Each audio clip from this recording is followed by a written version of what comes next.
Le 7 octobre 2023, le groupe terroriste palestinien Hamas a mené un assaut sur des cibles militaires et civiles en Israël. Dans des gestes de barbarie complètement atroces, ils ont massacré, torturé, violé et blessé des innocents. 1195 Israéliens sont morts, dont 815 des civils. 251 ont été pris en otage. De manière prévisible, Israël a répondu avec un assaut généralisé sur Gaza avec des dizaines de milliers de morts et la destruction d'une grande partie des infrastructures. C'est une des guerres les plus destructrices qu'a pris pour Israël, mais c'est la dernière guerre dans une longue liste du conflit israélo-arabe qui a commencé avant la création du pays. Depuis l'établissement des colons juifs en Palestine et surtout avec la création d'Israël, ça a été vu comme une espèce d'affront par les divers pays et communautés arabes qui ont en partie fondé leur nationalisme sur leur opposition à Israël. Peu de sujets ont autant inspiré les passions que celui-là. Comment réconcilier la quête d'Israël de sécurité et d'identité, les aspirations palestiniennes d'autogouvernance, et pour les pays arabes, la recherche d'une politique compatible avec leur perception des impératifs religieux et historiques. Je vais faire un historique complet du conflit en débutant par la fin du règne ottoman, le protectorat britannique, la création d'Israël, les diverses guerres qu'il y a eu avec ses voisins et les Palestiniens, et les négociations publiques ou secrètes qui ont été menées depuis près d'un siècle pour arriver à une paix et un règlement qui semble jamais arriver. Je vous avertis, c'est un sujet très controversé, évidemment, et sûrement émotif pour certains, et je vais être très critique de tous les côtés, donc c'est sûr que je vais offenser quelqu'un. Au début du 20e siècle, la Palestine était la plus pauvre des provinces ottomanes. La plupart des habitants arabes venaient des pays voisins. Il y avait en 1914 50 000 juifs, un dixième de la population. Il y avait depuis la fin du 19e siècle une campagne de sionistes comme Theodor Herzl pour promouvoir un retour en terre d'Israël des descendants de la diaspora juive d'il y a 2000 ans. Les Ottomans voyaient pas ça d'un bon œil. David Ben Gurion, par exemple, s'est installé jeune en 1906 et il a été expulsé par les Ottomans. En disant ça à un jeune étudiant arabe, l'autre lui a répondu qu'en tant qu'ami, il était désolé, mais qu'en tant que nationaliste arabe, il en était content. Les Ottomans, comme on sait, se sont fait battre par les Britanniques durant la Grande Guerre. Avant la victoire, le secrétaire Lord Balfour a écrit le 2 novembre à Lord Rothschild que son gouvernement était positif à l'idée d'un foyer national juif en Palestine, tant que ça portait pas préjudice aux droits religieux et civils des non-juifs. Les Britanniques savaient pas dans quoi ils s'embarquaient. Le 9 décembre 1917, les Britanniques sont entrés à Jérusalem. Le général Allenby a déclaré le 11 « Nous ne sommes pas arrivés en conquérants, mais en libérateurs. Nous voulons ouvrir une nouvelle ère de paix en Terre Sainte. » Les Arabes qui pensaient avoir leur indépendance ont été déçus quand la Ligue des Nations a confié aux Britanniques le mandat de gestion de la Palestine et d'Irak, et à la France celle d'Assyrie et du Liban.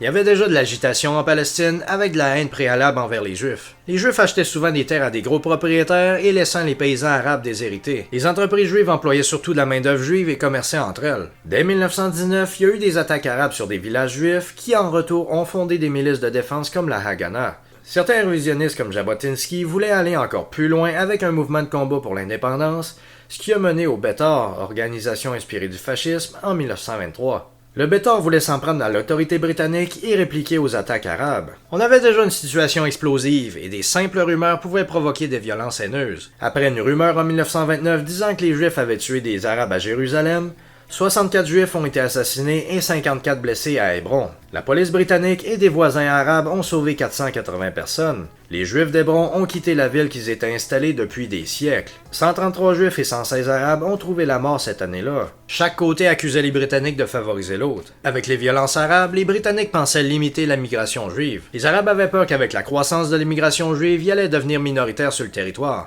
En 1922, il y avait 650 000 musulmans et 87 000 Juifs. En 1935, c'était 960 000 musulmans et 400 000 juifs. Ben Gurion, qui faisait partie du 18e congrès sioniste, essayait de s'entendre avec les Arabes pour une représentation égale dans un nouvel État, mais sans succès.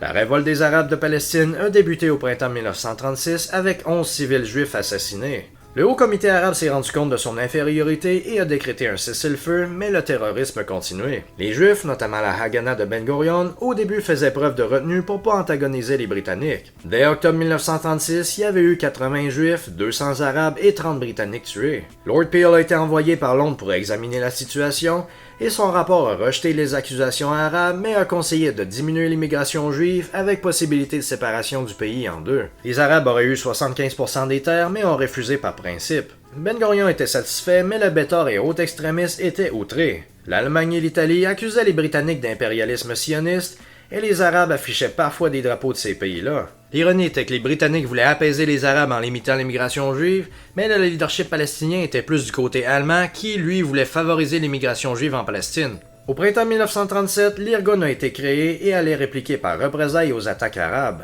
Le groupe a commencé le 4 juillet 1938 avec un attentat sur des véhicules arabes. Un des attaquants était Yitzhak Shamir, qui allait devenir premier ministre 45 ans plus tard. Il y avait désormais du terrorisme des deux côtés. L'Irgun a fait 73 morts et des centaines de blessés en quelques jours. Les sionistes socialistes comme Ben Gurion condamnaient ça et aidaient les Britanniques à arrêter les extrémistes. Le 26 août, une bombe de l'Irgun a fait 24 morts et 35 blessés. Le gouvernement britannique a décidé de limiter l'immigration juive annuelle à 10 000 et d'interdire la vente de terre. Après le déclenchement de la Seconde Guerre mondiale, l'Irgun a négocié un cessez-le-feu avec les Britanniques. Les Juifs de Palestine allaient se mobiliser contre l'ennemi commun et les Arabes allaient surtout rester en retrait. Le grand moufti de Jérusalem, ouvertement pro-nazi, était en exil. Les Britanniques par contre ont continué à bloquer l'immigration juive en refoulant même des navires en mer.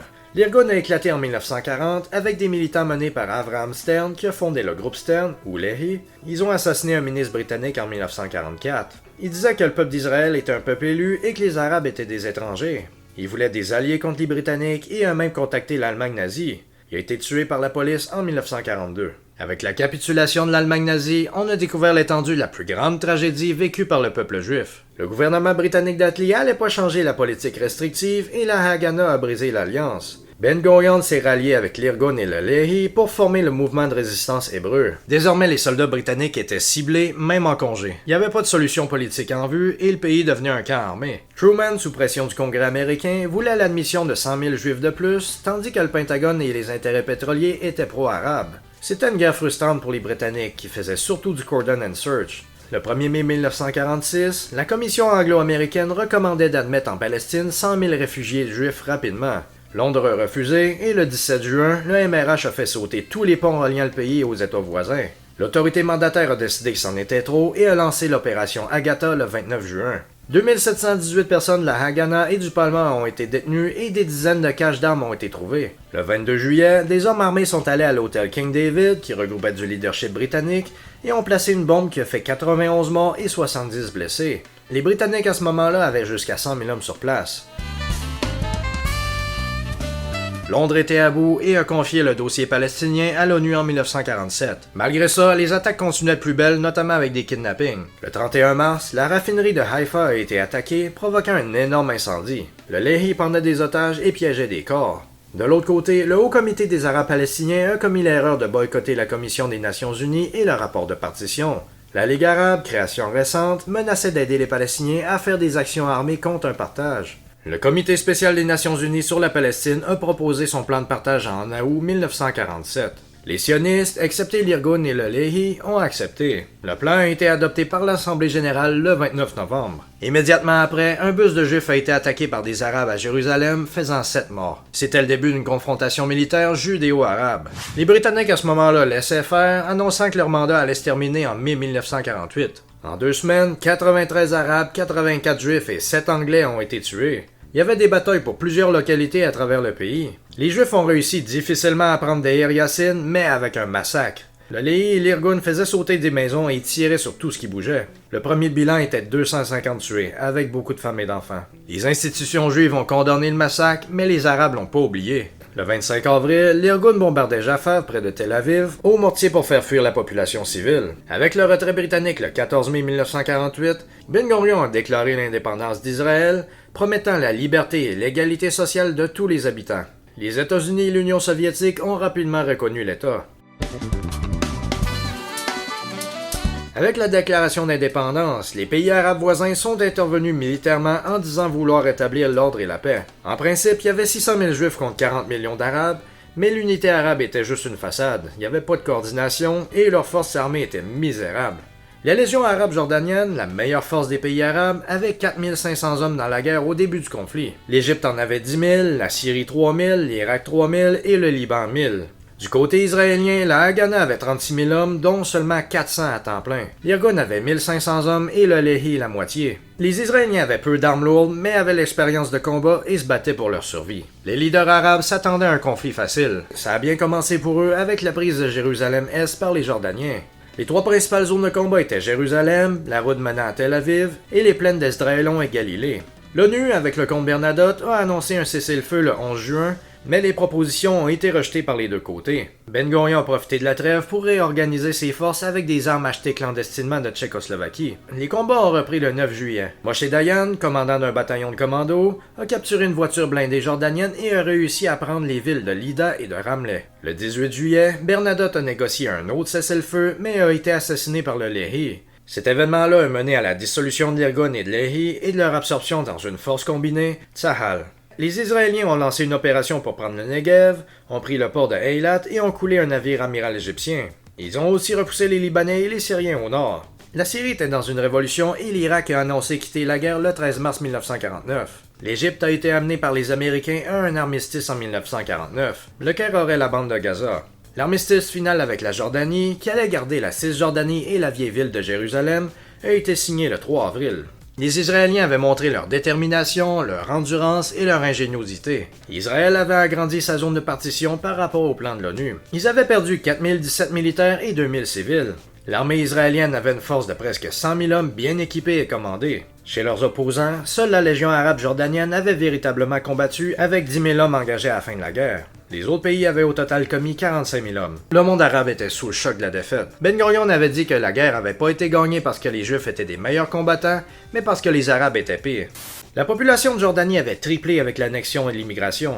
La Jordanie, le Liban et la Syrie voulaient pas intégrer les Palestiniens et les ont forcés à rester dans des camps de réfugiés temporaires pour les encourager à rentrer chez eux. Ben Gurion avait d'autres plans et voulait établir la majorité juive sur le territoire. Tsahal a poussé 750 000 Arabes hors du territoire israélien vers Gaza, la Cisjordanie et les pays voisins. Les Palestiniens ont appelé ça la Nakba. Sur les relations avec les Palestiniens, Ben Gurion disait « Il n'y a pas de solution à cette question. Il y a un abysse entre nous et rien ne peut le remplir. » Le conflit israélo-arabe allait pas tant être basé sur des intérêts concrets et des stratégies calculées que sur la mythologie et la religion. Sa nature irrationnelle est une grosse raison pourquoi il dure depuis aussi longtemps. Israël allait servir de focus pour les griefs des pays voisins.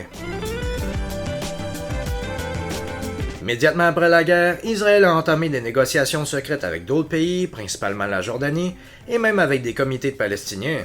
En privé, les dirigeants étaient bien plus ouverts et respectueux, mais limités par les passions et les idéologies. Très souvent, les propositions de compromis de chaque côté étaient considérables, mais souvent les négociations allaient échouer et mener à un statu quo dur de chaque côté. Le roi Abdallah a perdu ses soutiens et les autres pays arabes l'accusaient de trahison pour vouloir négocier. Il disait en juin 1951 à un Américain « Je suis un vieil homme, je sais que mon pouvoir est limité. Je sais que mon propre fils Talal me déteste. Je sais que mon propre peuple se méfie de moi en raison de mes efforts de paix. Je sais aussi que je pourrais conclure un accord de paix si seulement j'avais un peu d'aide et d'encouragement. Il me reste pas beaucoup de temps et je veux pas mourir le cœur brisé. » Le 20 juillet, il a été assassiné par un militant palestinien proche du Moufti de Jérusalem. En décembre 1949, l'ONU a voté pour l'internationalisation de Jérusalem aux grandes dames de tout le monde sur place. Le président Truman n'aimait pas la manière dont les Israéliens s'occupaient du problème des réfugiés, ce qui déstabilisait la région au début de la guerre froide. Il a même menacé de réviser le support américain et a dit qu'Israël devait respecter le plan de partition de 1947. Ben Gurion a répliqué que le pays était pas né du plan de partition, mais des sacrifices de sa population. Il y avait déjà des attaques palestiniennes sur des Israéliens. Le 13 octobre 1953, une Israélienne et ses 2 jeunes enfants avaient été assassinés par des infiltrés. Depuis l'indépendance, ça faisait 124 civils tués comme ça. Israël a approuvé une opération de représailles contre le village jordanien de Kibyeh. Le commando a pris le contrôle du village, a fait fuir les habitants et a fait sauter les maisons. Il avait pas bien vérifié par contre et des gens se cachaient encore, résultant en 69 morts. Les Américains sous Eisenhower ont essayé d'établir la paix dans la région, mais les disputes ont fait échouer les propositions. Le nouveau leader égyptien Nasser s'armait avec la Tchécoslovaquie dès la fin de 1955. Ben Gurion demandait du matériel militaire aux États-Unis pour arriver à parité, mais Eisenhower refusait. Les Français ont accepté parce qu'ils pensaient que l'Égypte contribuait à la guerre en Algérie et voulaient qu'Israël les appuie dans une guerre contre Nasser.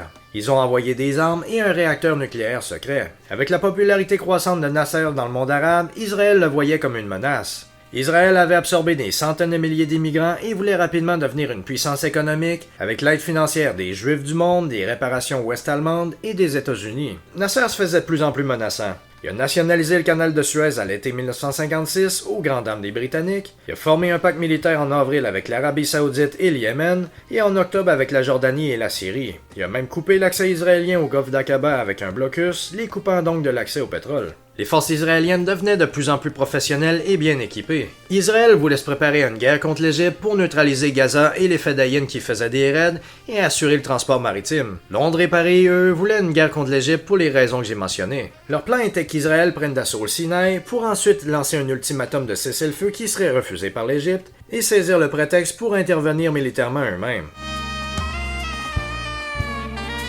Les opérations ont commencé le 29 novembre 1956. Tsahal a rapidement occupé Gaza et avançait dans le Sinaï avec des colonnes de blindés et des assauts de parachutistes d'Ariel Sharon, futur premier ministre, derrière les lignes ennemies. Les subordonnés de Dayan, architecte du plan d'opération, étaient très agressifs et allaient au-delà des objectifs. Les deux pays occidentaux ont lancé leur ultimatum le 31 et le 5 novembre ont commencé leurs attaques de parachutistes et des assauts amphibies sur Port Saïd. Militairement, c'était un succès considérable, surtout pour Israël, mais politiquement, ça a été un échec, surtout pour Londres et Paris. L'ONU a poussé pour un cessez-le-feu avec les États-Unis et l'URSS en accord pour une rare fois. L'URSS venait d'écraser la Hongrie et se posait en défenseur d'Égypte. Les Européens ont fini par se retirer le 22 décembre et les Israéliens ont reculé en détruisant les infrastructures du Sinaï derrière eux. L'Égypte est revenue à Gaza, mais a cessé les actions de Fedayeen et a autorisé la circulation maritime. En termes politiques, ça avait été désastreux pour les Britanniques, sérieux pour les Français, négatif pour Israël et positif pour l'Égypte. Avec le retrait israélien, des casques bleus ont été déployés. Il aura fallu de la pression d'Eisenhower pour que les Israéliens évacuent Sharm el-Sheikh en 1957. La guerre de Suez a donné 10 ans de paix à Israël. Ça avait impressionné plusieurs pays du Moyen-Orient, notamment l'Iran et la Turquie, qui ont développé leurs relations avec Israël. En 1957, des Palestiniens en Égypte, incluant Yasser Arafat, ont créé le Fatah, mouvement palestinien anti-Israël avec pour modèle la guerre algérienne. En mars 1964, l'OLP a été créée avec comme valeur phare une Palestine indivisible. Elle avait comme charte de posséder le territoire entier pris 1947 et reconnaissait en aucun cas Israël. Yasser Arafat était pas le chef à l'époque, mais conduisait des opérations terroristes indépendantes avec son Fatah.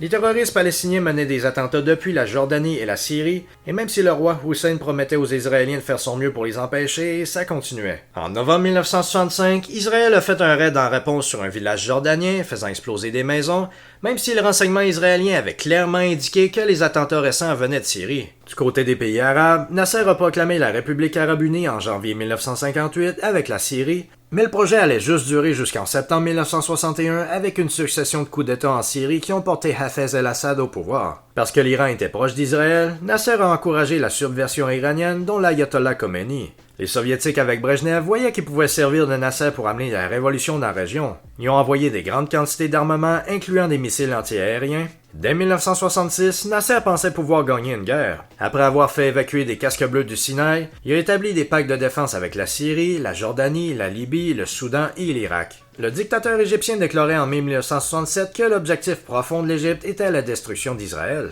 Les Israéliens sont mobilisés le même mois. Ils faisaient face à 80 000 Égyptiens et 950 tanks dans le Sinaï. Nasser était manipulé par les Soviétiques et les Syriens et avait commis plusieurs erreurs. Il s'était fait dire qu'Israël se massait sur les frontières syriennes et égyptiennes, ce qui était faux et a provoqué une mobilisation égyptienne. Il a complété le cycle vers la guerre avec un nouveau blocus sur Aqaba. Les Israéliens ont décidé une frappe préventive. Israël a débuté les hostilités le matin du 5 juin en portant le coup le plus décisif. L'aviation israélienne a frappé les aérodromes égyptiens et détruit 300 avions sur les 340 opérationnels de l'Égypte, dont tous les bombardiers de longue portée. À la fin du 6 juin, il y avait aussi détruit 60 avions syriens, 29 jordaniens, 17 irakiens et 1 libanais pour une perte de seulement 26 des leurs. Même les postes de radar et les missiles avaient été détruits. Nasser pouvait pas croire que c'était seulement l'œuvre de Tsahal et a accusé les Occidentaux d'avoir amené des porte-avions. Les forces égyptiennes, jordaniennes, syriennes et irakiennes ont lancé leurs troupes terrestres. Les Jordaniens ont commencé à bombarder les quartiers juifs de Jérusalem. Dans une bataille de blindés contre les Égyptiens, les Israéliens ont détruit 40 tanks ennemis pour seulement 2 de les leurs perdus. Tsahal a atteint le canal de Suez le 9 juin, prenant l'entièreté du Sinaï et de Gaza aux Égyptiens, la Cisjordanie aux Jordaniens et le Golan aux Syriens. L'Égypte et la Jordanie ont accepté un cessez-le-feu le 8 juin et la Syrie le 9. La victoire israélienne était complète. Les Égyptiens avaient perdu autour de 15 000 hommes, avec 50 000 blessés et 11 500 capturés, ainsi que 700 tanks et toute leur aviation. Les Jordaniens avaient 700 morts et les Syriens 2000. Israël avait perdu 778 soldats morts, 26 civils morts, 258 soldats et 195 civils blessés, et 21 soldats prisonniers. Il y avait surtout des gros changements au niveau du territoire et de la population. Israël contrôlait désormais 68 000 km², avec 1 million d'Arabes de plus, dont 200 000 réfugiés. Le total était 1 385 000 Arabes en Israël, 1 million de moins que les Juifs. C'était l'euphorie de la victoire en Israël. Aucun ministre questionnait pourquoi le pays devait occuper des terres avec des centaines de milliers de Palestiniens. Des révisionnistes comme Menahem Begin et d'autres politiciens demandaient la libération du Grand Israël, une terre biblique incluant la Cisjordanie et Jérusalem-Est. En Cisjordanie, les Israéliens commençaient à s'implanter. Les États-Unis étaient désormais plus fortement derrière Israël, avec Johnson disant que le conflit avait été la faute de l'Égypte. Le gouvernement israélien a néanmoins proposé la formule de restituer des territoires en échange de garanties de paix, mais la Syrie et l'Égypte voulaient un retrait inconditionnel. Nasser par ailleurs se réarmait déjà avec les Soviétiques. Le Fatah a multiplié les attentats à la bombe avec des dizaines chaque mois. L'OLP a nommé Arafat à sa tête et l'organisation était de plus en plus populaire. Il a refusé des propositions israéliennes de négociations secrètes. Au sommet de Khartoum, les pays arabes ont voté pour ne pas reconnaître Israël, ne pas se réconcilier avec et ne pas négocier avec. L'ONU a adopté le 22 novembre la résolution 242 pour demander notamment le retour des territoires saisis par la guerre, la reconnaissance de la souveraineté des pays, la liberté de navigation et la résolution des problèmes de réfugiés dans les prochains accords. Il y avait une ambiguïté parce que la version anglaise parlait d'un retrait de territoires, ce qui était plus ambigu, tandis que les autres versions parlaient de retrait des territoires, donc tous. Donc, Israël adhère seulement à la version anglaise. Le 8 septembre 1968, l'artillerie et les tanks égyptiens ont ouvert le feu le long du canal de Suez, faisant 28 morts israéliens. Les Israéliens ont répliqué avec des raids commando dans la vallée du Nil. Ils ont établi une ligne de défense le long du canal, appelée ligne Bar-Lev.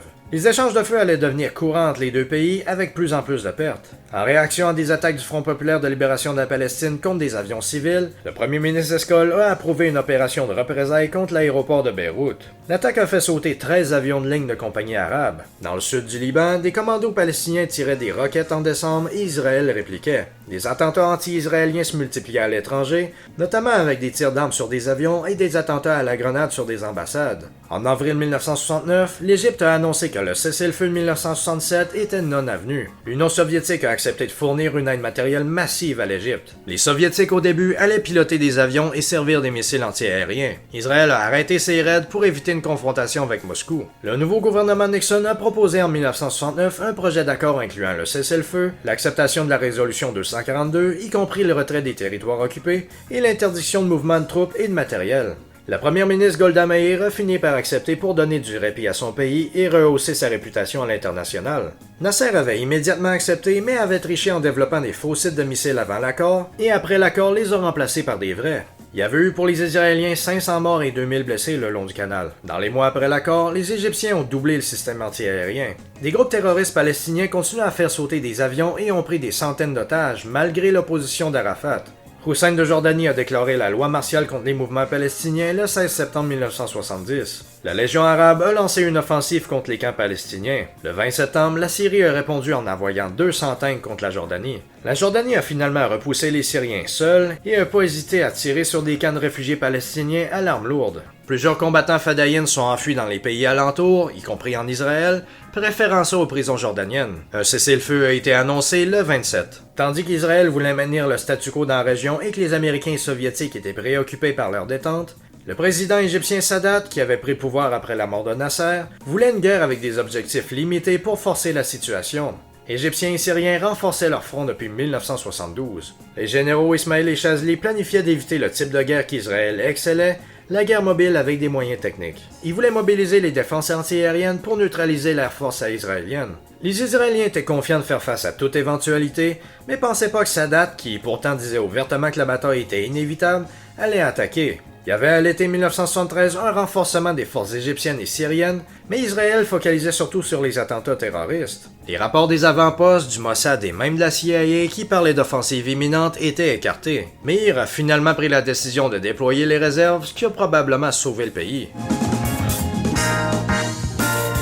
Les Les Égyptiens et Syriens ont commencé la guerre le 6 octobre 1973. La menace la plus sérieuse était dans le Golan, où les Israéliens avec des maigres forces et avaient seulement 177 tanks contre 1000 Syriens avec 500 en réserve. Les Syriens ont réussi à percer et les Israéliens étaient en mauvaise posture. La tendance s'est inversée le 9 octobre quand le général Peled a réussi à avancer et commencer une manœuvre en pince contre les Syriens qui ont laissé 867 tanks et des milliers de canons et de véhicules. Les Israéliens ont réussi à restaurer leur position initiale sur le Golan. La situation dans le Sinaï était également sérieuse, mais pas aussi dangereuse pour le pays. Contre les avant-postes israéliens sur le canal, qui étaient peu protégés, les Égyptiens avaient amassé 8 divisions avec 2200 tanks, 2300 canons, 150 missiles antiaériens et 550 avions. Le plan égyptien était de passer le canal sur un front large, de pénétrer de quelques kilomètres à l'est du canal, de repousser des contre-attaques grâce aux positions défensives établies à l'ouest, et après une dizaine de jours de commencer l'avance pour capturer des positions israéliennes. Le succès égyptien initial était surprenant, et en 24 heures, 90 000 hommes et 850 tanks étaient à l'est du canal, avec une perte de 300 tanks israéliens. Le sérieux de la situation n'avait pas été réalisé jusqu'au jour suivant, et l'aviation israélienne priorisait le Golan. Les Israéliens se demandaient quelle ligne ils devaient défendre. Le général Gonen voulait le 9 se mettre en défensive pour construire ses forces, et a été frustré quand le général Sharon a dépassé ses ordres en attaquant à grande perte. La situation était stabilisée le 10. L'aviation, qui s'était concentrée sur le Golan et avait eu des pertes à cause des armes antiaériennes, allait se concentrer sur la destruction des missiles.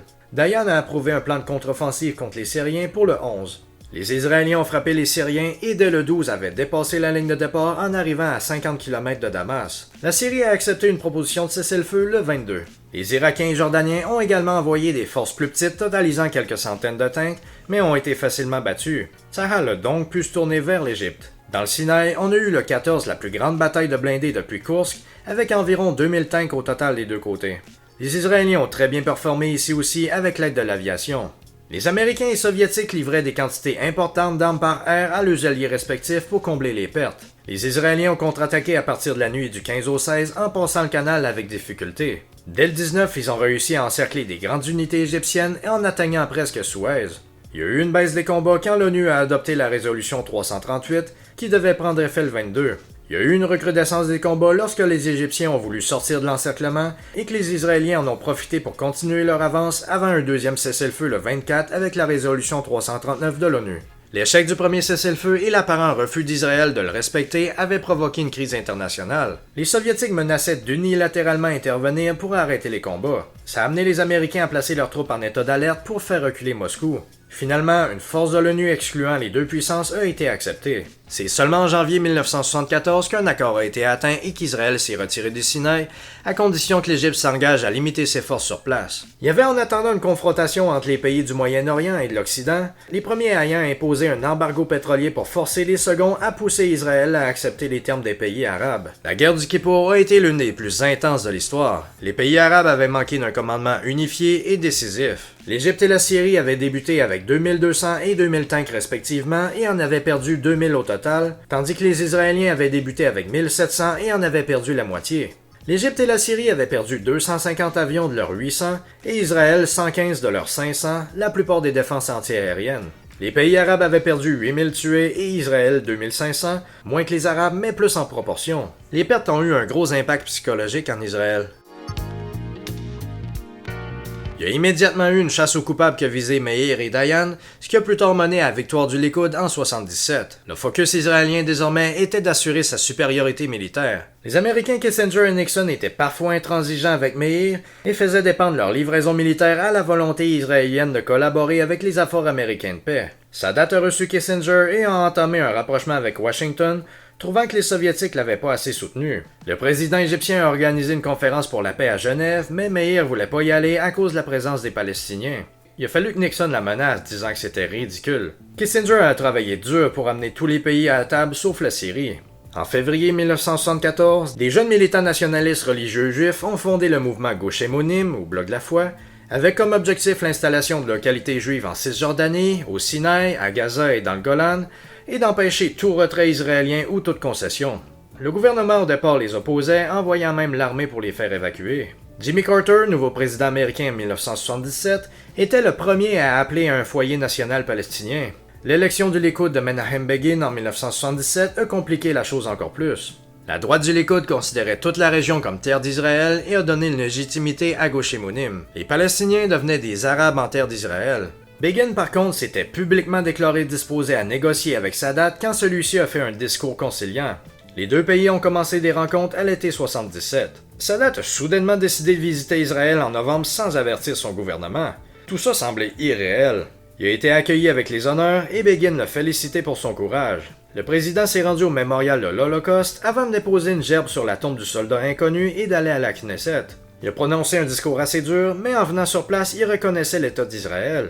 Sadat était assis entre Begin, ancien chef de l'Irgun, et Shamir du groupe Lehi. Les deux chefs du gouvernement répétaient « Plus de guerre entre nos deux peuples ». Les attentats palestiniens continuaient. Le 11 mars 1978, 11 Palestiniens sont débarqués sur une plage de la réserve naturelle de Maagan Michael. Ils ont abattu une jeune photographe américaine qui prenait des oiseaux. Ils ont tiré sur des voitures avant de prendre le contrôle d'un bus et de capturer des otages. Dans des échanges de feu avec les forces de l'ordre, le bus a pris feu. Les parents ont tenté de sauver leurs enfants en les jetant par les fenêtres, mais une Palestinienne sur place a saisi les enfants pour les jeter dans le feu. Il y a eu 37 otages tués et 78 blessés, et du côté terroriste, 9 tués et 3 capturés. Ça a été un casus belli. 5 jours plus tard, Tsahal a lancé une opération au Liban, ratissant et capturant des centaines de combattants palestiniens. Pour éviter une détérioration des pourparlers israélo-égyptiens, Carter a décidé de prendre les choses en main en invitant les parties à une rencontre à Camp David le 5 septembre 1978.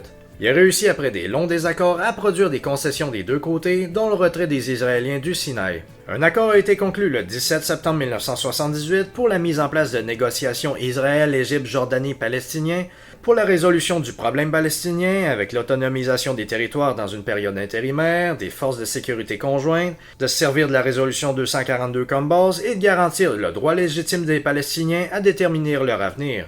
Le deuxième texte était un accord pour arriver à un accord de paix Israël-Égypte. La Knesset a approuvé les accords. Le groupe Gauchemounim parlait évidemment de trahison. Un accord de paix a été signé le 26 mars 1979 entre les deux pays, et les pays de la Ligue arabe ont brisé leurs relations avec l'Égypte. Pour la première fois depuis 1948, Israël établissait des relations avec un pays arabe. Sadat et Begin ont proclamé « No more wars ». Les implantations du Sinaï allaient être évacuées en 1982. Le 6 octobre 1981, cependant, Sadat a été assassiné par des commandos islamistes.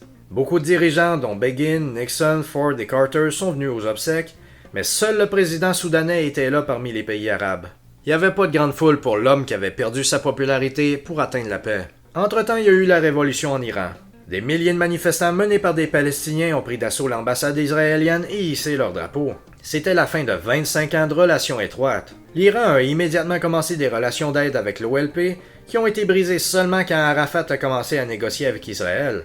Juste à côté en Irak, l'armée de l'air israélienne a détruit le 7 juin 1981 le réacteur nucléaire fourni par la France.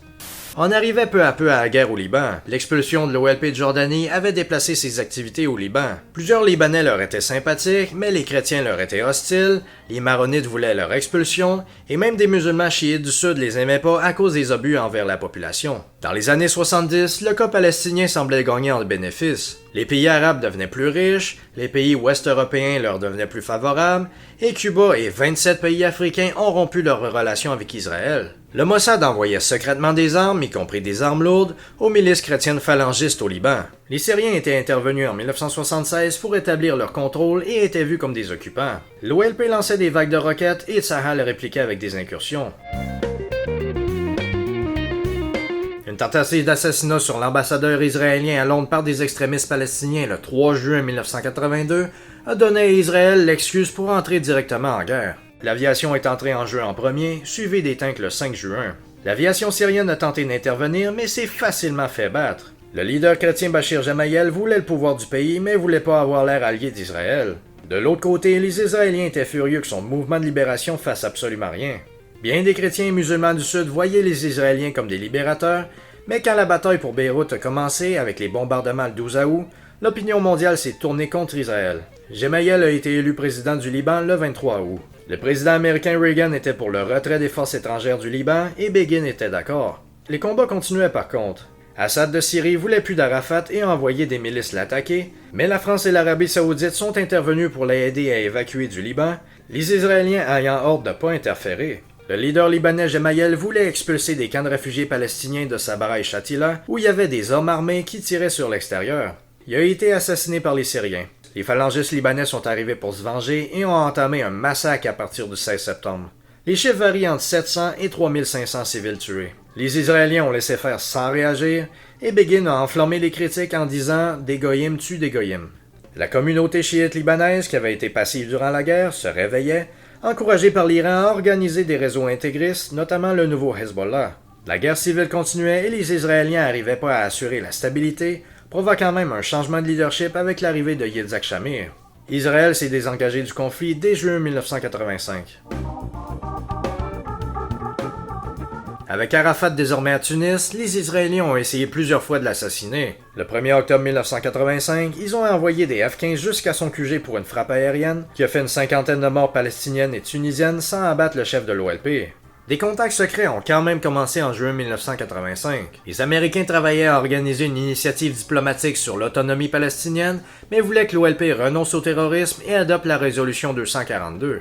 L'impasse palestinienne a été brisée de manière surprenante, même pour l'OLP, en décembre 1987 avec le déclenchement de l'intifada. Les Israéliens occupaient les territoires depuis 20 ans et avaient jamais eu plus que des violences sporadiques. En octobre 1987, des terroristes du djihad islamique avaient été tués par le Shin Bet, provoquant des manifestations et des discours djihadistes chez les Palestiniens, avec des jets de pierre sur les soldats et des appels à la vengeance. Il y a eu plus d'attentats sur les Israéliens. Le 8 octobre, un camion conduit par un Israélien a heurté un taxi transportant des travailleurs de Gaza, faisant 4 morts. Ça a mené à l'émeute et à des tirs de soldats débordés. Israël comprenait mal la situation et les militaires n'étaient pas formés dans le contrôle de foule, donc ils répondaient par des coups de feu. Les violences étaient surtout au début des jets de pierre. L'international, même les communautés juives à l'étranger, condamnaient les réponses israéliennes. Il y avait des arrestations massives, des déportations et des violences policières. L'OLP avait pas initié l'intifada, mais en avait pris le contrôle. Après 2 ans, il y avait 500 morts et 7000 blessés. Les islamistes allaient gagner en influence et exécutaient quiconque accusé de collaborer avec Israël. À côté d'eux, Arafat pouvait se poser en modéré.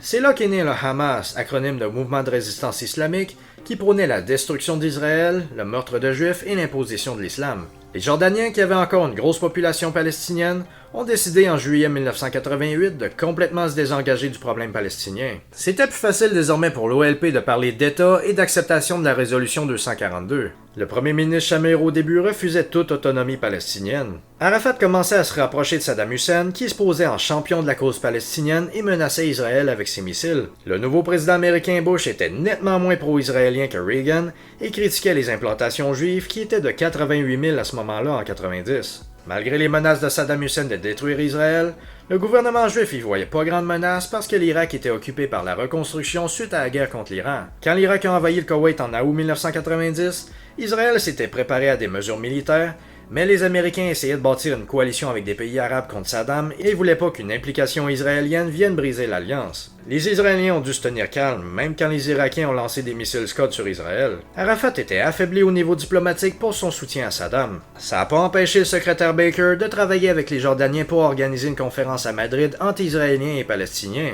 Yitzhak Rabin a été élu premier ministre en 92 et a établi un canal secret de négociation en Norvège l'année suivante. Il était pour limiter les implantations et était contre un grand Israël parce que ça signifierait un État binational. Il était pour redonner le Golan à la Syrie en échange de garanties de sécurité. Arafat a révisé la charte de l'OLP pour cesser le terrorisme, calmer l'intifada, reconnaître Israël et les résolutions de l'ONU et demander l'arrêt du boycott arabe sur Israël. Un attentat par le terroriste juif Baruch Goldstein le 25 janvier 1974 sur une mosquée à Hébron a fait 29 morts et 125 blessés. Ça a mis à mal le processus de paix et a débuté une série d'attentats suicides palestiniens. Ça n'a pas empêché la signature de plusieurs accords. Oslo I le 13 septembre 1993 pour établir un cadre de résolution du conflit israélo-palestinien, l'accord Gaza-Jéricho le 4 mai 1994 pour définir l'autonomisation palestinienne, et Oslo II le 28 septembre 1995 pour établir les zones définies de partage d'autorité administrative et de sécurité en territoire autonome. L'OLP s'engageait désormais à coopérer et a même protégé de la foule des militaires israéliens qui se retiraient. Arafat, Rabin et son ministre Pérez ont reçu le prix Nobel de la paix. Il y avait par contre des extrémistes des deux côtés qui étaient contre toute concession et allaient organiser des actions violentes. En parallèle, la Jordanie avait signé en 1994 avec Israël un accord pour finalement établir des relations diplomatiques. C'était l'euphorie dans le camp de la paix en Israël, mais des extrémistes juifs disaient que la Torah interdisait de céder 1 pouce de territoire. Certains rabbins appelaient même à la mort du premier ministre. C'est ce qui est arrivé le 4 novembre. Rabin a été assassiné par un jeune extrémiste juif pour avoir voulu la paix. Ça a mené à un deuil national. Les chefs d'État venus aux funérailles incluaient des dirigeants arabes comme Hosni Moubarak, Hussein de Jordanie, des représentants du Maroc, d'Oman, du Qatar et de d'autres endroits. Arafat voulait venir, mais les Israéliens voulaient pas pour des raisons de sécurité. Le nouveau premier ministre Pérez respectait les lignes rouges de Rabin, incluant aucun retrait sur les lignes de cessez-le-feu pré-1967, que Jérusalem reste la capitale d'Israël, qu'il n'y aurait pas d'armée étrangère entre la Méditerranée et le Jourdain, qu'il n'y aurait pas d'afflux massif de réfugiés palestiniens en Israël, et le maintien de la plupart des implantations juives dans les territoires occupés. Au début, Israël suivait à la lettre l'accord intérimaire et se retirait des territoires. En janvier 1996, les Israéliens ont tué Yahya Ayash, un responsable du Hamas pour les attentats suicides. Il y a eu à Gaza des véritables obsèques nationales avec un cortège de 100 000 personnes. Arafat était présent, ce qui a été utilisé par la droite israélienne pour dire qu'il était pro-islamiste. Arafat était dans une posture délicate parce qu'il devait coopérer avec les Israéliens pour l'autonomie, mais il devait aussi afficher une posture anti-israélienne pour pas se mettre la population à dos. Le Hamas a continué ses attentats, faisant chuter la popularité de Pérez.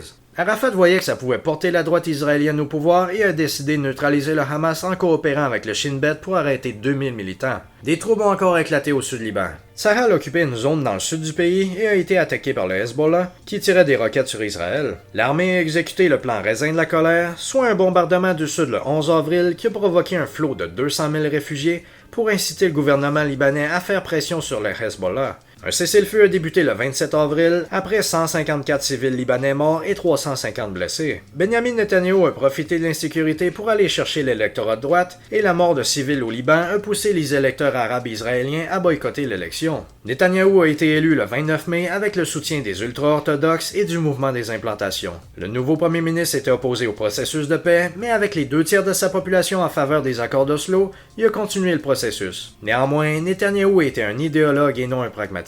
Il opposait la création d'un État palestinien, il voulait continuer les implantations comme des avant-postes de la défense d'Israël, et disait que c'était un processus naturel. Ça rendait difficile la situation pour l'autorité palestinienne, avec des appels au soulèvement chez la population. Le premier ministre a commis une erreur en septembre 1996 avec l'ouverture d'un souterrain vers le mur des Lamentations. Ça a mené à des affrontements violents et un cycle de violence qui a terminé avec des affrontements armés résultant à 80 Palestiniens et 15 soldats israéliens morts. Le président américain Clinton a convoqué Netanyahu et Arafat à Washington pour faire reprendre les négociations. Le premier ministre israélien a fini par accepter un retrait de Hébron en janvier 1997. Les Palestiniens étaient contents, mais peu après, les Israéliens ont construit des nouveaux quartiers juifs au sud de Jérusalem, à l'encontre des accords d'Oslo. Netanyahou parlait de réunifier Jérusalem et critiquait la gauche qui, selon lui, voulait l'apaisement. Il accusait à chaque attentat l'autorité palestinienne d'être derrière, à l'encontre de ce que le renseignement militaire lui rapportait. Après un attentat du Hamas qui a fait 13 morts et 170 blessés, il a suspendu les contacts avec l'autorité palestinienne. À un sommet pour la paix à White Plantation, Netanyahou était tellement de mauvaise foi que Clinton l'a ouvertement critiqué. Avec des nouvelles élections en mai 1999, les militaires étaient contre le premier ministre parce qu'ils n'écoutaient pas les experts et se concentraient surtout sur les communications. Il y avait en face de lui Ehud Barak, soldat le plus décoré de l'histoire d'Israël, qui a gagné le 17 mai. Barak était pour poursuivre le processus de paix, mais était loin d'un pacifiste et allait pas faire de concessions quand la sécurité était en jeu. Il a énoncé 4 lignes rouges pour le pays: Jérusalem unifiée sous autorité israélienne et capitale du pays, pas de retour aux frontières de 1967, pas d'armée étrangère à l'ouest du Jourdain, et la plupart des habitants des implantations de Judée-Samarie seraient sous souveraineté israélienne. Arafat était pas rassuré. Un nouvel accord faisait passer le contrôle israélien en Cisjordanie de 72% à 59% au début de 2000. Le premier ministre a décidé d'évacuer les implantations illégales de Cisjordanie et des militants de droite ont dû être ôtés par la force. Les Palestiniens étaient impatients parce que le calendrier de retrait était pas respecté et les implantations continuaient. Il y avait aussi des négociations secrètes en Suède, ce qui était appelé le canal de Stockholm. Le 15 mai 2000, des manifestations de commémoration de la défaite arabe de 1948 ont dégénéré en échange de tirs, avec des pertes de chaque côté. En Cisjordanie et surtout à Gaza, plusieurs organisations palestiniennes organisaient des camps où les jeunes s'entraînaient à tirer à l'AK-47, ce qui a été abondamment filmé par la presse. Il y a eu un curieux épisode du processus de paix à Camp David en juillet. Clinton voulait régler le conflit en quelques semaines avant de terminer son mandat. Lui et la secrétaire Albright avaient travaillé dur pour arriver à un accord, mais il y avait des intérêts irréconciliables autour de Jérusalem et la conférence a été un échec. Il y a eu en parallèle une manifestation de 150 000 personnes en Israël contre des concessions territoriales. Les troubles ont de nouveau débuté quand le chef d'opposition Ariel Sharon voulait visiter le mont du Temple pour marquer des points politiques. Sharon était particulièrement détesté par les Palestiniens parce que c'était lui qui avait donné l'ordre de ne pas interférer dans le massacre de Sabra et Shatila au Liban. Il a visité la place le 28 septembre. Des jeunes Palestiniens ont commencé à tirer des pierres sur des policiers et vers une foule de fidèles juifs. Le chef de police a été blessé à la tête et sans leadership, des policiers ont tiré à balles réelles. Il y a eu 4 morts et 160 blessés palestiniens et 14 policiers blessés. Les manifestations ont éclaté partout dans les territoires. À Gaza, il y a eu des échanges de feu d'armes automatiques et un père et son fils ont été pris dans la zone de feu et mortellement touchés. La scène a été filmée et a fait le tour du monde. Ça a mené à une réaction en chaîne et le début de la deuxième intifada. Les Palestiniens criaient vengeance. À une semaine, il y avait eu 58 Palestiniens et 5 Israéliens tués. La disproportion a été expliquée par la différence de puissance, mais c'était désastreux pour l'image d'Israël. Il y a eu dans les 2 ans d'intifada des centaines de violences des deux côtés. Ça suivait presque toujours le même pattern. Attentats terroristes palestiniens, réponse israélienne soit sur des terroristes, soit sur l'autorité palestinienne, mais presque toujours avec des victimes collatérales. Je peux pas tous les aborder, mais je vais vous en donner quelques-uns. Le 5 octobre, des Palestiniens ont tiré sur un quartier juif. Le 12, 2 soldats israéliens sont trompés de chemin et ont fini dans un commissariat palestinien à Ramallah. La foule est arrivée pour les lyncher, le tout filmé. Barak a réagi en bombardant le commissariat et d'autres objectifs à Gaza et à Ramallah. La Ligue arabe a suspendu sa coopération économique avec Israël en parlant de guerre israélienne contre le peuple palestinien tout en saluant l'intifada. Le gouvernement israélien accusait l'autorité palestinienne d'avoir déclenché l'intifada, mais les renseignements israéliens ont certifié sur le coup et par après que c'était pas le cas. Ils voyaient que les facteurs de violence étaient là avant. Arafat avait pas déclenché l'intifada, mais lui et ses forces laissaient faire la violence. Ils voyaient que ça attirait de l'attention internationale et de la sympathie autour de la cause palestinienne. Même quand ces forces de police arrêtaient des terroristes, ils étaient mis en probation et continuaient leurs actions. Le 20 novembre, des Palestiniens ont tiré au mortier sur un bus scolaire israélien dans une implantation. 2 enseignants et 5 enfants ont été tués. Israël a répondu avec des avions sur des immeubles du Fatah. L'an 2000 s'est terminé avec 300 Palestiniens et 40 Israéliens morts, des milliers de blessés, la reprise des attentats, de l'insécurité et des échanges de blâmes. Le 6 février 2001, Ariel Sharon a été élu haut la main. Il était totalement soutenu par les forces de sécurité et a déclenché une guerre encore plus dure contre les organisations palestiniennes. Israël avait atteint une victoire psychologique en persuadant par accusations répétées qu'Arafat avait fomenté l'intifada. Les penseurs militaires israéliens penchaient vers la guerre de basse intensité, voulant graver dans la tête des Palestiniens qu'ils obtiendraient rien par la violence. S'impliquaient donc des pressions sur la population avec des bouclages et des couvre-feux qui provoquaient une crise économique énorme. Aux États-Unis, le secrétaire Powell voulait un cessez-le-feu, voire un accord politique, mais Bush était un novice en politique étrangère et avait des pro-domination et colonisation israéliennes comme Wolfowitz, Pearl et Fate dans son administration. Le 4 mars, le Hamas a tué 3 vieillards et en a blessé 60 à Netanya. À Naplouse et Gaza, des gens sont sortis pour applaudir cette vengeance. S'il y a un mot à retenir du conflit, ça pourrait être ça, vengeance. À l'implantation d'Hébron, une fillette de 10 mois a été tuée par un sniper palestinien dans les bras de son père. Arafat se contentait de vaguement condamner le terrorisme et de critiquer Israël sans intervenir. Assad de Syrie était plus populaire dans les pays arabes en disant que la société israélienne était encore plus raciste que les nazis. Sahal a repris les assassinats ciblés de terroristes le 3 avril, notamment avec des frappes aériennes ou des voitures piégées. Le 14 mai, il y a eu une nouvelle bavure israélienne où 5 policiers palestiniens innocents ont été abattus à cause d'un mauvais renseignement. Le 18 mai, un attentat du Hamas a fait 5 morts et une centaine de blessés. Israël a répondu avec des bombardements aériens.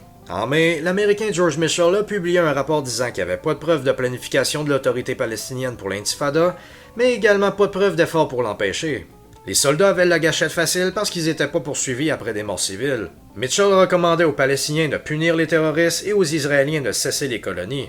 L'administration Bush a adopté le rapport. Sharon n'aimait pas la partie sur le gel des implantations et les critiques envers l'armée, mais pour éviter une crise avec les États-Unis, il a cessé les opérations préventives. Israël voulait la fin des violences comme précondition pour des négociations, tandis que les Palestiniens voulaient des négociations politiques pour la fin des violences. Le leader palestinien accusait les Israéliens d'attaquer les Palestiniens par tous les moyens, disant « Notre économie est détruite et nos enfants peuvent pas aller à l'école car les chars les empêchent. » Le ministre Pérez lui a répondu « Donnez-nous une semaine sans ambulance, sans lampe de mer endeuillée. Nous prions pour qu'il n'y ait pas de bombes placées près des discothèques, des écoles ou des centres commerciaux, et que les gens puissent se déplacer sans la crainte d'être tués. Donnez-nous la sécurité, vous aurez la liberté. » Sharon voulait des opérations militaires visibles pour montrer un durcissement à sa population. Les militaires proposaient de cibler les cheikhs Jamal Mansour et Jamal Salim. Un hélicoptère a tiré un missile sur leur bâtiment le 31 juillet, les tuant sur le coup en plus de 3 assistants, un journaliste palestinien et 2 enfants jouant dans la rue. Tzahal disait qu'ils étaient des chefs du Hamas et planifiaient des opérations. Ça a été fait sans consulter le renseignement militaire ou le Shin Bet. Comme le Shin Bet le soulignait, Mansour était un des plus modérés du Hamas, ne préparait pas d'attentats et se disait publiquement contre les attentats et pour des négociations avec Israël. Le lendemain, une foule de 100 000 personnes était présente aux obsèques, criant vengeance. Le 9 août, un attentat à Jérusalem a fait 15 morts et 110 blessés. Après la liquidation des 2 Jamal, il y avait une chasse aux traites chez les Palestiniens avec des exécutions sommaires et des faux tribunaux. Le 9 septembre a été particulièrement sanglant. Le djihad islamique a tiré à armes automatiques sur un minibus d'enseignantes en tuant 2 personnes. Tzahal a riposté avec des missiles. Le Hamas a commis un attentat qui a fait 3 morts et 90 blessés à Nahariya. Les porte-paroles israéliens accusaient encore Arafat d'instiguer les actes. Avec les attentats du 11 septembre, Sharon savait que l'équation médiatique venait de changer et que les réponses israéliennes à des actes terroristes seraient vues d'un œil moins critique. Il disait que ça n'avait pas de différence entre les attentats de New York et ceux en Israël. Arafat a appelé à briser le cycle de violence et a ordonné à ses forces de sécurité de respecter le cessez-le-feu. Tzahal a fait de même et le nombre d'accrochages a diminué. Les autres groupes violaient le cessez-le-feu. Les forces d'Arafat ont même été envoyées à Gaza pour réprimer des étudiants qui brandissaient des portraits de Ben Laden. Mais malgré tout, ces forces continuaient à relâcher des terroristes. Le 1er décembre, un attentat du Hamas à Jérusalem a fait 11 tués et 188 blessés. Sharon voulait passer comme message que son combat était le même que celui des États-Unis. Le 2, le Hamas a fait 15 morts et 40 blessés à Haïfa. Arafat a déclaré l'état d'urgence dans les territoires palestiniens, interdisant le port d'armes et les manifestations, et la police a commencé à appréhender des militants islamiques. Le 2 janvier 2002, Israël a déclaré avoir la preuve de duplicité d'Arafat. Le navire Karin A, palestinien et affilié à l'Iran, a été surveillé et intercepté par les Israéliens qui savaient qu'il contenait des armes lourdes. Le commandant du bateau a avoué qu'ils étaient destinés à l'autorité autonome, mais Arafat a nié toute implication. Après une série d'attentats, Israël a lancé l'opération Rempart. Ils ont assiégé le QG d'Arafat et sont entrés profondément en territoire autonome.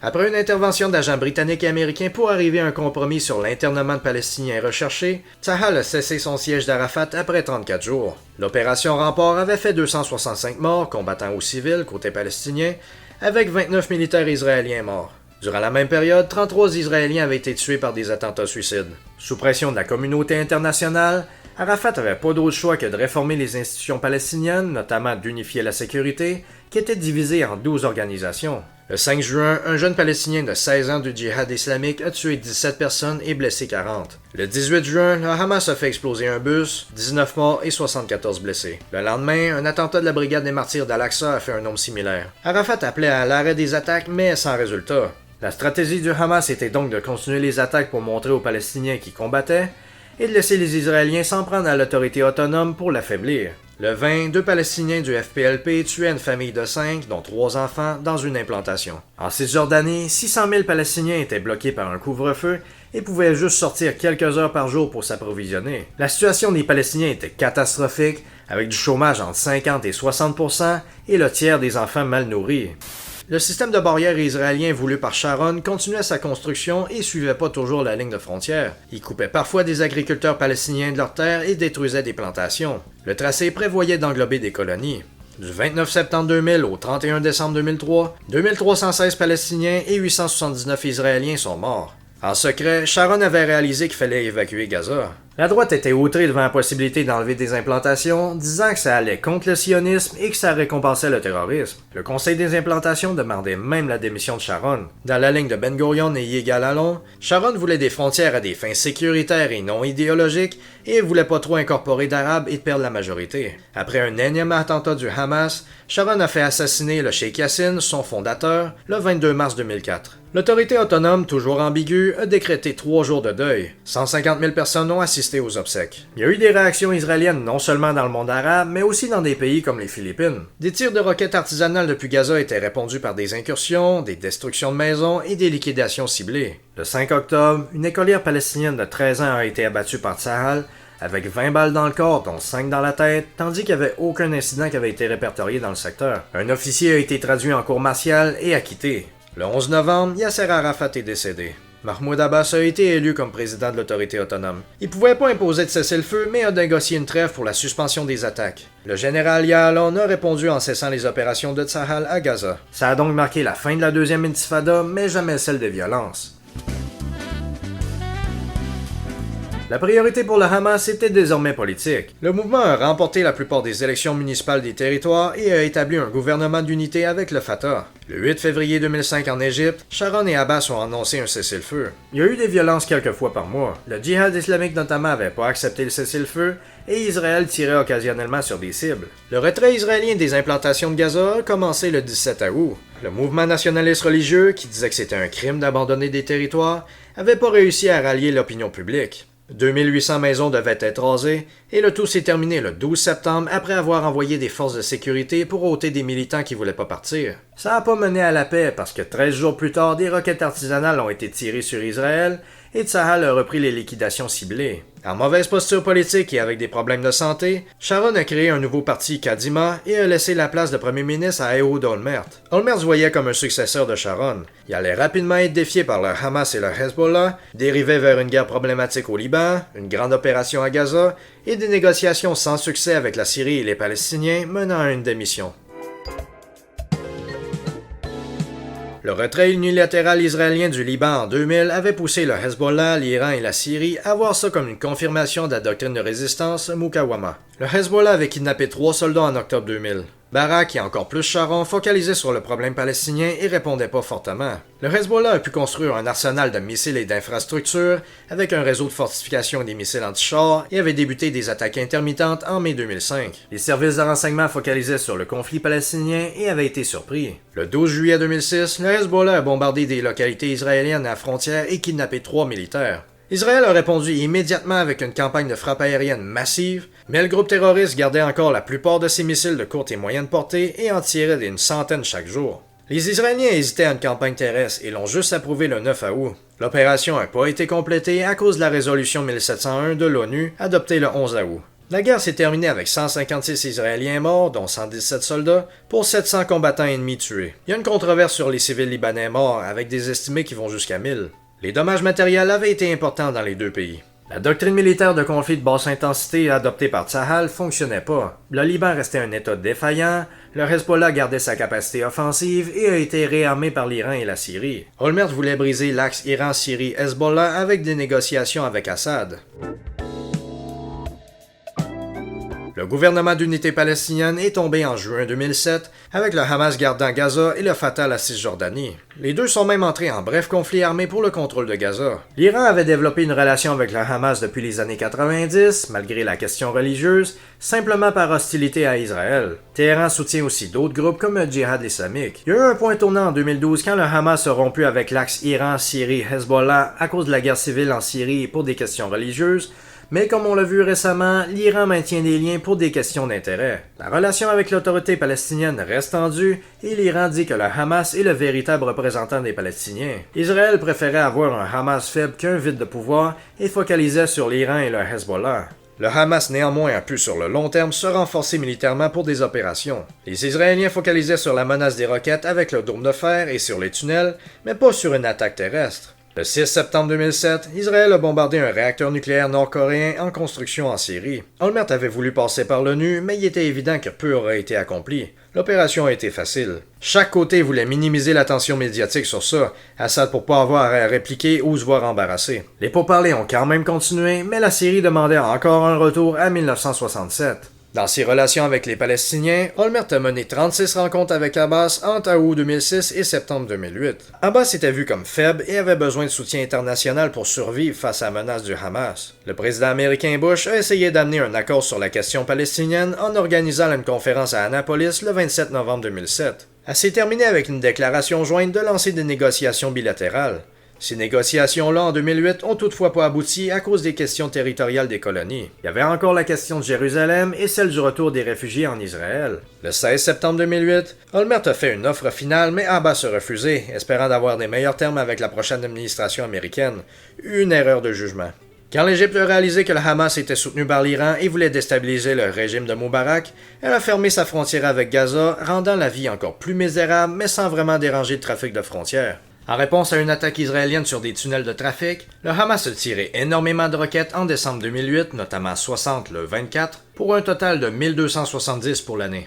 Israël a lancé en réponse l'opération Cast-Lead. Tsahal voulait minimiser ses pertes en utilisant des armes lourdes, mais le Hamas évitait le combat et il y a eu plus de destruction d'infrastructures qu'autre chose. Ça a amené à une perte de prestige international. Barack Obama est arrivé au pouvoir en 2009 en voulant changer la dynamique au Moyen-Orient, en espérant régler le conflit, mais comme on va le voir, avec peu de résultats.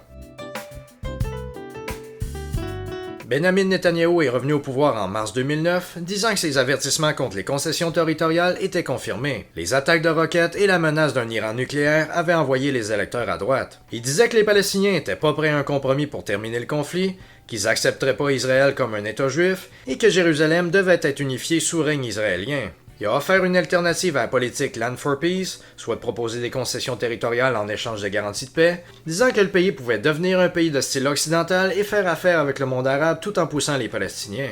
Il y avait dès le début une mauvaise relation avec Obama, du fait des intérêts divergents, mais les deux voulaient se défaire de l'héritage des années précédentes. Obama voulait un gel des implantations, mais l'enjeu a bloqué toutes les autres questions. Le premier ministre israélien disait qu'un gel des implantations arriverait seulement avec un accord de statut final, mais a ramolli sa position en annonçant le 25 novembre un gel pour 10 mois. Les positions israéliennes et palestiniennes étaient encore irréconciliables. Abbas était critiqué dans son mouvement et voyait la menace du Hamas. Il montrait sa faiblesse en demandant aux pays arabes la permission d'entrer en négociation avec le gouvernement Netanyahou. Malgré les efforts américains, on n'arrivait même pas à établir un cadre pour les négociations.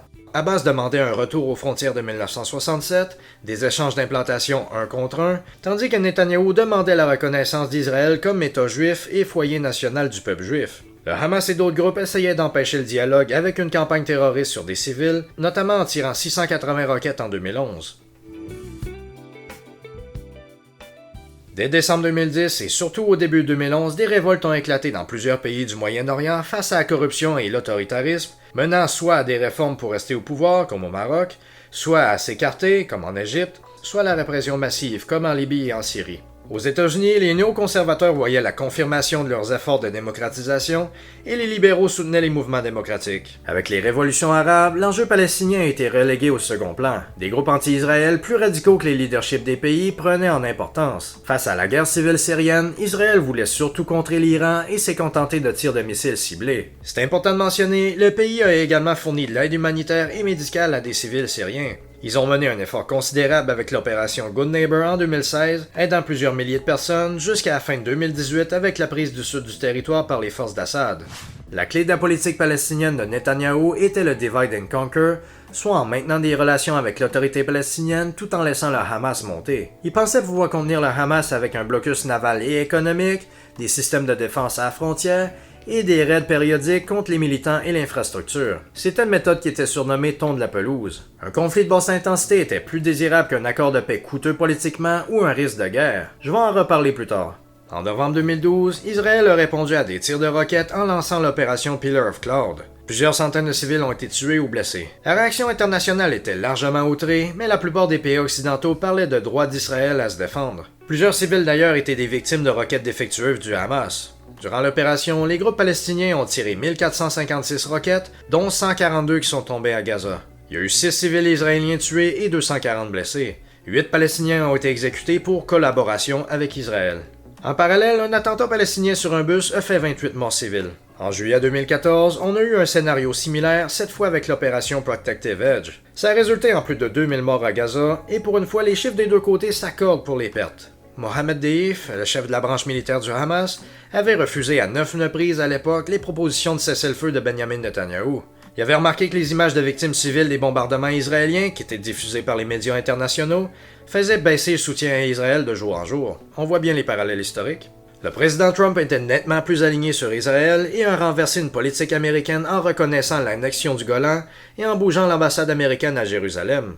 De mars 2018 à décembre 2019, des centaines de milliers de personnes ont manifesté pour le retour des réfugiés et contre le blocus sur Gaza. Le Hamas a profité des manifestations avec des militants s'en prenant aux forces de l'ordre. Les Israéliens ont parfois répliqué avec des balles, menant à la mort de plus de 200 personnes, ce qui a été amplement critiqué. En 2018, Netanyahou a fait passer une loi qui définissait Israël comme l'État-nation du peuple juif. Malgré la loi discriminatoire, il y a eu peu de réactions à l'international. Ça nous amène d'ailleurs à la question de l'apartheid. Plusieurs disent qu'Israël a établi un régime d'apartheid envers la population arabe. C'est faux, honnêtement, et si vous avez vu la vidéo, vous savez que je suis pas là pour défendre Israël. En Israël même, on peut pas parler d'apartheid. Si la loi Israël, État-nation du peuple juif de 2018 a ôté des droits communautaires aux non-juifs, tous les droits individuels restent maintenus. Ça inclut le droit de vote, et il y a des partis arabes en Israël depuis des décennies comme je l'ai déjà mentionné, notamment la liste arabe unie. On a même eu la coalition du premier ministre Bennett en 2021 qui incluait un parti arabe. On est à des années-lumière de la situation en Afrique du Sud.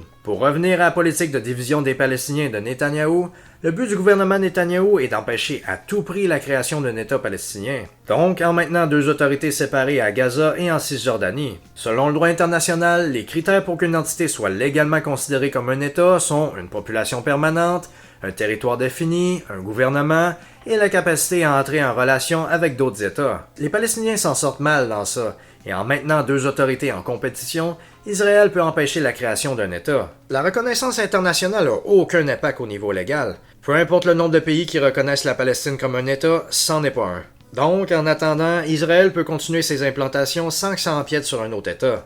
Tandis que l'autorité autonome avait coupé des salaires des employés à Gaza en 2018, Netanyahou a accepté que le Qatar fournisse des millions de dollars au Hamas. En 2019, il a dit à une conférence du Likoud « Quiconque veut empêcher l'établissement d'un État palestinien doit soutenir un renforcement du Hamas et le transfert d'argent au Hamas. Ça fait partie de notre stratégie, d'isoler les Palestiniens de Gaza des Palestiniens de Cisjordanie. » L'ancien premier ministre Ehud Olmert avait dit en 2023 « Au cours des 15 dernières années, Israël a tout fait pour dévaloriser l'autorité palestinienne et favoriser le Hamas. Gaza était au bord de l'effondrement parce qu'il n'y avait pas de ressources, pas d'argent, et l'autorité palestinienne refusait de donner de l'argent au Hamas. Bibi les a sauvés. Bibi a passé un accord avec le Qatar qui a commencé à envoyer des millions et des millions de dollars à Gaza. Même Sharon, en 2005, avait refusé qu'une force de police de l'autorité autonome nouvellement formée se rende à Gaza pour maintenir l'ordre dans la même optique. Malgré ça, les pays arabes continuent leurs relations avec Israël selon leurs intérêts. En août 2020 même, le Bahreïn, les Émirats arabes unis, le Soudan et le Maroc ont accepté de reconnaître Israël et d'établir des relations avec les fameux accords Abraham médiés par les États-Unis, le tout sans règlement de la question palestinienne. En 2021, le nouveau gouvernement de Naftali Bennett et Yair Lapid ont même pas changé les fondements de la politique de Netanyahou, qui est revenu de toute façon au pouvoir en 2022. En mai 2021, avec des manifestations palestiniennes à Al-Aqsa, la police israélienne a fait un raid dans la mosquée, menant à des combats dans plusieurs villes mixtes d'Israël. Le Hamas a saisi l'occasion pour lancer des missiles sur Jérusalem, menant à une autre série de répliques israéliennes. Il y a eu un cessez-le-feu surprenamment vite et les paiements du Qatar ont continué. On arrive à la veille des attaques du 7 octobre 2023. Le Hamas voulait profiter de l'instabilité interne avec les manifestations anti-Netanyahou qui voulaient limiter le pouvoir de la Cour suprême. Netanyahou avait ignoré les avertissements du renseignement militaire, du chef d'état-major des forces de défense et du ministre de la Défense qui disaient d'éviter d'avoir l'air faible devant les ennemis. Leurs avertissements par contre étaient vagues et rapportaient pas de menaces spécifiques du Hamas. Le ministre de la Défense galant a été renvoyé après avoir dit à la télévision que le pays était divisé et vulnérable et qu'une guerre était imminente. Après des manifestations spontanées, il a été remis en fonction. Le renseignement israélien avait pensé que les responsabilités civiles du Hamas avaient calmé son extrémisme. En réalité, le Hamas utilisait l'argent et l'information des Gazaouis travaillant en Israël pour planifier son offensive. On n'a pas pris en compte les capacités du groupe, mais plutôt un estimé de ses intentions. Les forces israéliennes étaient devenues trop dépendantes sur des moyens technologiques, comme des capteurs, ce que le Hamas a ciblé. Comme j'ai mesuré au début de la vidéo, l'horreur des attaques du 7 octobre était difficile à mesurer. Avec près de 1200 Israéliens tués, ça équivalait à environ 42 500 Américains en proportion. Je vais pas trop entrer en détail dans la guerre, on a pu la suivre au jour le jour et d'autres l'ont très bien expliqué. Et je vais surtout parler de certains aspects. Les événements progressent de jour en jour et j'ai filmé la vidéo le 6 septembre, donc si je suis pas parfaitement à jour, je suis désolé. La campagne israélienne à Gaza a été extrêmement destructrice. Les combats sont difficiles à Gaza avec une grande densité urbaine, des combattants habillés en civil, l'utilisation de bâtiments civils par le Hamas et de boucliers humains, l'obstruction de l'évacuation des populations par le groupe et des centaines de kilomètres de tunnels. De l'autre côté, la loi internationale est ambiguë sur des combattants non étatiques, donc Israël en a profité. La Convention de Genève dit que les parties doivent distinguer entre civils et militaires et entre endroits civils et militaires. Elles doivent pas viser des civils ou des infrastructures qui contribuent pas directement à l'action militaire. Les civils doivent pas être non plus des cibles de représailles. Il est admis que des fois des civils et infrastructures vont être touchés lors de poursuites d'objectifs militaires, mais la règle veut que les dommages soient pas excessifs en relation avec des avantages militaires concrets anticipés. Mais qu'est-ce qu'on fait quand c'est pas clairement civil ou militaire, surtout pour l'aviation qui a du mal à distinguer? Le concept de proportionnalité entre dommages collatéraux et bénéfices militaires est utilisé de manière flexible par Tsahal, justifiant pratiquement tout. Comme on l'a vu dans le passé, les Israéliens ont tendance à dire « Ah oui, il y a un ennemi dans ce bâtiment-là? » Le Hamas n'a jamais prévu d'abri ou de protection pour les civils. Les militaires israéliens font surtout preuve de manque d'entraînement et de manque de leadership. On a déjà vu ça dans bien d'autres guerres. Quand 3 otages libérés ont été tués par erreur par des soldats le 15 décembre 2023, c'est un bon exemple. La question du génocide est intéressante. On entend souvent parler de génocide pour qualifier les actions israéliennes. C'est pas un bon terme et ça montre un manque de compréhension de la guerre et des génocides. Dans un génocide, on vise la destruction partielle ou totale d'un groupe ethnique. Dès le début de la campagne à Gaza, les Israéliens avaient appelé à l'évacuation de la population. Ils n'auraient pas fait ça s'ils avaient voulu un génocide, ils auraient bombardé bien plus intensément. Selon l'ONU, plus de 60 000 Palestiniens, la grosse majorité des civils, sont morts. Premièrement, ces chiffres-là viennent du ministère de la Santé de Gaza, dont on peut douter de la fiabilité parce que la Hamas est au pouvoir depuis 2007. Mais pour être honnête, c'est pas si gros pour ce type de guerre-là. Il faut pas mal m'interpréter, ça reste une situation terrible pour la population et chaque mort est horrible. Mais en termes pragmatiques, et peut-être vous allez me trouver sans cœur de parler comme ça des morts, étant donné la densité de population énorme à Gaza et l'utilisation du Hamas de bâtiments civils, le chiffre est pas si haut. C'est le résultat de la guerre. On pourrait pas accuser par exemple les Alliés durant la Seconde Guerre mondiale de génocide envers les Allemands, même quand le bombardement de ville était bien pire que ce qu'on voit ici. Donc, d'accuser les Israéliens de génocide est pas adéquat. Il reste que jamais autant de Palestiniens ont été tués depuis 1948, et les actions israéliennes, de bloquer des convois humanitaires, d'encourager les colonies, de pas faire attention en bombardant, peuvent constituer des crimes de guerre. Encore là, faut faire attention avec l'information. Les médias n'ont pas nécessairement un agenda, mais tendent à publier avant de poser des questions.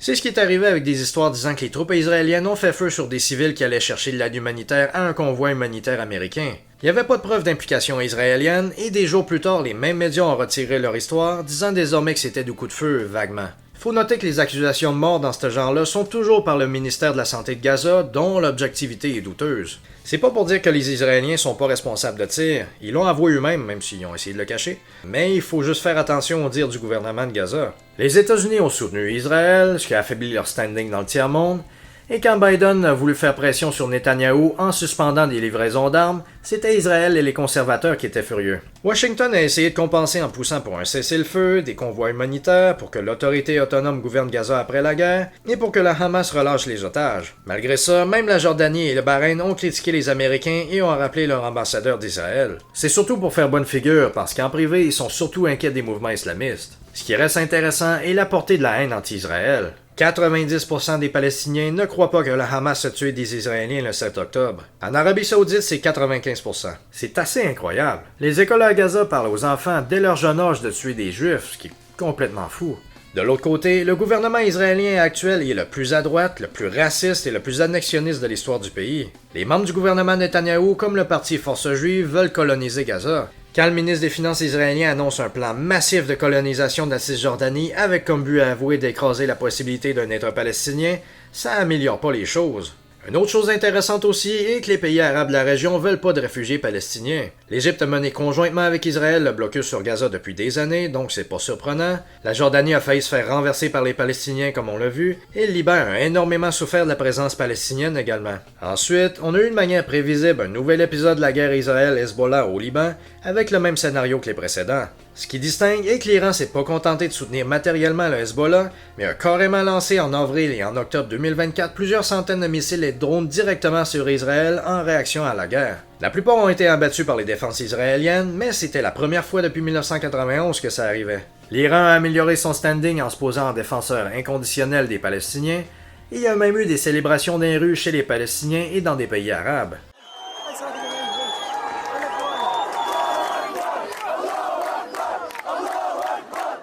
L'Iran travaille à améliorer ses relations avec les pays sunnites pour bloquer des normalisations avec Israël. Encore plus surprenant, ça a été les réactions israéliennes.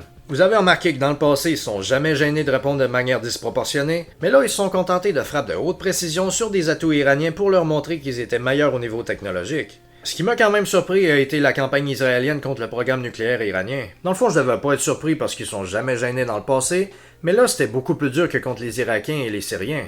L'Iran a retenu les leçons et établi un programme nucléaire très élaboré et fortifié. Israël a mené non seulement des frappes aériennes, mais aussi des frappes de drones et de missiles avec des infiltrés en Iran. Malgré les annonces de cessez-le-feu entre Israël et le Hamas, le conflit va continuer de toute évidence parce que l'objectif de l'un est la destruction de l'autre. Le conflit israélo-arabe est pas tant basé sur des intérêts concrets et des stratégies calculées que sur la mythologie, la religion et l'émotion. Sa nature irrationnelle est une des grosses raisons pourquoi il dure aussi longtemps. La durée du conflit vient pas de l'oppression des Palestiniens ou du terrorisme palestinien, mais de l'engagement des deux peuples à une terre non divisée. Chaque compromis est dénoncé de chaque côté comme une trahison nationale et religieuse. On serait tenté de penser que ce sont les leaders qui sont extrêmes et qui entraînent leur population, mais comme on l'a vu, très souvent les leaders étaient plus modérés, voulaient négocier, mais craignaient les réactions du public. Israël aime se voir comme un avant-poste de l'Occident dans une région moins développée, et c'est une vision que l'Occident accepte. Depuis les débuts d'Israël, les Arabes voyaient le pays comme un cancer, soit à traiter, ou lorsqu'ils acceptent sa présence, à contenir. C'est un conflit qui perdure, et honnêtement, je vois pas d'issue. Bon ben, c'est la fin de ma vidéo, j'espère que vous avez aimé parce que ça a été honnêtement assez déprimant à faire. Pour être honnête, plus j'en ai appris, moins j'aime les deux côtés. Il n'y a aucun des leaders que j'ai vraiment admiré, ni Ben Gurion, ni Nasser, ni Arafat, ni Netanyahou, ni personne d'autre. C'est juste une longue histoire de mauvaise foi. Dans mes prochains projets, je travaille sur une trilogie sur la guerre du Vietnam, donc restez proches, vous pouvez aimer ou vous abonner, et on se revoit bientôt.